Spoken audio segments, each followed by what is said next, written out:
যারা যারা national party করেন, বিজেপি হোক, সিপিএম হোক, কংগ্রেস হোক, যারা যারা ন্যাশনাল পার্টি করেন, ন্যাশনাল পার্টির মালিক সব অন্য জাতির লোক। আমাদের যে না চাপটা মগ হোক, চাকমা হোক, তিপ্রাসা হোক, ইনি যারা এসটি না চাপটা আমাদের তিপ্রাসাকে ন্যাশনাল পার্টি কোন সময় সাপোর্ট করে না বন্ধুগণ, এটা আপনারা মনে রাখতে হবে। কেন নাকি আমাদের এডিসি এরিয়াতে কোন সময় ডেভেলপ করার চেষ্টা করে না যারা জেনারেল পার্টি, যারা ন্যাশনাল পার্টি করে তারা। কেন নাকি এডিসি এরিয়াতে তিপ্রাসারা থাকে, তিপ্রাসারা যদি ডেভেলপ হয় তাহলে ওরা পলিটিক্স খেলতে পারবে না, তাই বলে আমাদের তিপ্রাসা এরিয়াকে তারা ডেভেলপ করতে চায় না। বন্ধুগণ, আজকে বিজেপি সরকারে আছে, আজকে বিজেপি 6 থেকে 7 বছর হয়ে যাচ্ছে, কিন্তু আমাদের এডিসি এরিয়াতে মধ্যে ভিলেজ কাউন্সিল করছে না কেন? জবাব চাইতে হবে। আমাদের যারা সিপিএম, যারা তিপ্রাসা আছে, যারা বিজেপি তিপ্রাসা আছে, যারা কংগ্রেসের তিপ্রাসারা আছে, আপনারা চিন্তা ভাবনা করে দেখুন আমাদের এডিসি এরিয়ার মধ্যে 6 থেকে 7 বছর হচ্ছে এখনো ভিলেজ কাউন্সিল হচ্ছে না কেন? যতক্ষণ আমাদের এডিসি ভিলেজের মধ্যে ইলেকশন হয় না, যখন আমাদের চেয়ারম্যান মেম্বার নাই, ততক্ষণ আমাদের এডিসি এরিয়া কোনো সময় ডেভেলপ হয় না। বন্ধুগণ, আজকে বিজেপিরা বড় বড় কথা বলেন, কি বলতো কি আমরা তিপ্রাসা এরিয়াকে ডেভেলপ করবো, তিপ্রাসাদের জন্য আমরা কথা বলছি, তিপ্রাসাদের জন্য আমরা বিভিন্ন সুযোগ সুবিধা নিয়ে যাচ্ছি।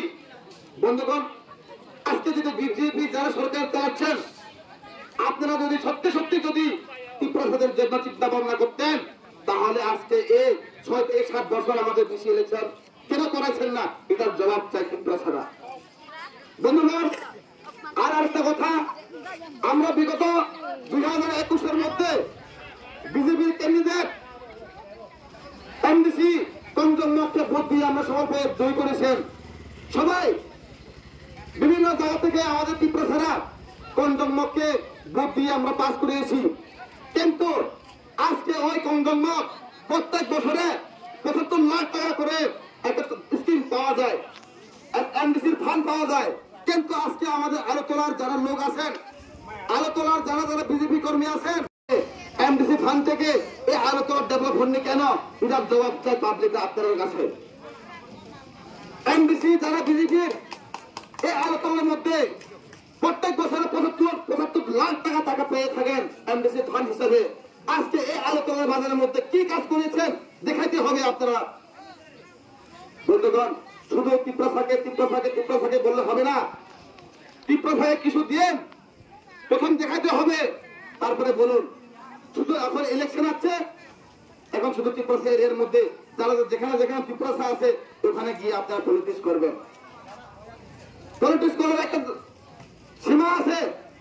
আমাদের তিপ্রাসাকে আগের মতন মনে করবেন না। তিপ্রাসাকে 1 বোতল মদ দিয়ে 2 বোতল মদ দিয়ে আর কিনা যাবে না বন্ধুগণ। তিপ্রাসারা এখন সব হুঁশিয়ার হয়ে গেছে। তিপ্রাসারা এখন আগের মতন বোকা নয়।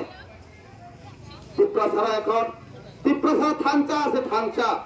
তার জন্য তিপ্রাসাকে আর গোটা বানাতে পারবেন না বন্ধুগণ। আজকে যারাই কংগ্রেস করেন না কেন, কংগ্রেস যারা পার্টি করবেন, তিপ্রাসাদের জন্য একটা কথা আলোচনা করতে পারবেন না বন্ধুগণ। যারা বিজেপি করবেন, কোন সময় তিপ্রাসাদের জন্য কথা বলতে সুযোগ পাবেন না। যারা সিপিএম করেন, কোন সময় তিপ্রাসাদের জন্য কথা বলার সুযোগ পাবেন না।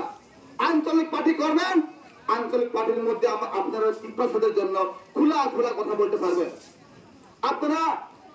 আপনারা ভাই বন্ধু সবাই আছে মনে হয়, কেউ না কেউ সিপিএম, কেউ না কেউ বিজেপি, কেউ না কেউ কংগ্রেস। আপনারা বলে দেখুন, আপনারা বন্ধুদেরকে বলুন যে আপনারা যখন কংগ্রেসের মিটিং করেন বা বিজেপির মিটিং করেন না তো সিপিএম এর মিটিং করেন, তীব্রসাদের জন্য তীব্রসা আয়ের লক্ষ্য বলে দেখুন, বলতে পারবে না বন্ধুগণ। এনে নাকি আজকে শুধু বুবাগ্রার টিম, বুবাগ্রার ওয়ারিয়ার্স তীব্রসাদের জন্য শুধু আলোচনা করেন, আর কোন পার্টি করেন না। ডক্টর মানিক সাহা ত্রিপুরার মুখ্যমন্ত্রী একবার বলে কিনা রিয়াংরা কিনা বাংলাদেশ থেকে, আর একবার কি বলে আইপিএফটি নাকি উগ্রবাদী। আরে তীব্রসা যারা অন্য পার্টিতে যারা কাজ করছেন, বিজেপি হোক, আইপিএফটি হোক, সিপিএম হোক, কংগ্রেস হোক, আপনারা একটু চিন্তা ভাবনা করে দেখুন।